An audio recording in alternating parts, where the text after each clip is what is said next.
Għall-ewwel darba bdew jiġu esplorati l-ibħra ta' bejn Malta u l-Libja, kif din il-parti mill-Baħar Mediterran qatt ma kienet esplorata. Dan bħala parti minn proġett fuq skala ikbar bl-isem ta' Jericho li sar permezz ta' Sea Glider apposta li jitħaddem bis-satellita. Spjegalna iktar dwar dan il-professur Aldo Drago li kkoordina dan il-proġett. Din hija erja ta' baħar fejn ftit nafu informazzjoni u għalhekk kien hemm interess internazzjonali li nagħmlu dan it-tip ta' data.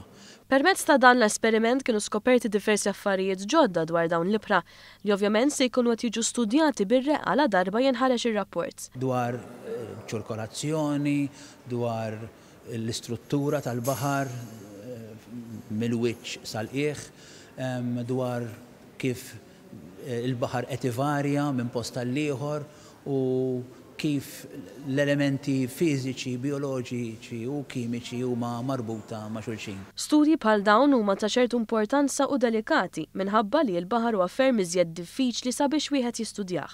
Il-baħar jinbidel malajr, jinbidel iktar malajr milli tinbidel l-arja ta' madwarna. Aħna inħossu t-tibdiliet atmosferiċi, imma il-baħar, il-varjazzjoni tal-livell tal-baħar, tat-temperatura tal-baħar, tal-kurrenti. Is-Sea Gliders intużaw għall-ewwel darba f'pajjiżna speċifikament għal dan l-esperiment.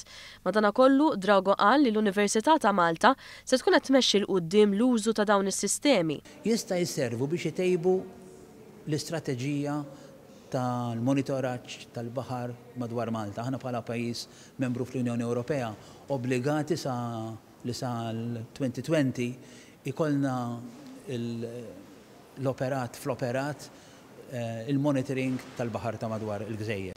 Apparti għall-istudju tal-baħar, is-Sea Gliders jistgħu jintużaw għal diversi bżonnijiet oħra. Barra minn hekk inkunu nista' naqdu ħtiġijiet oħra.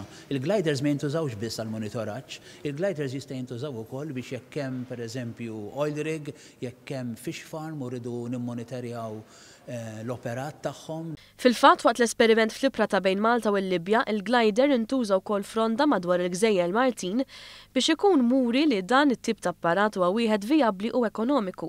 Il-proġett sar mill-Università ta' Malta bl-għajnuna tal-Forzi Armati ta' Malta.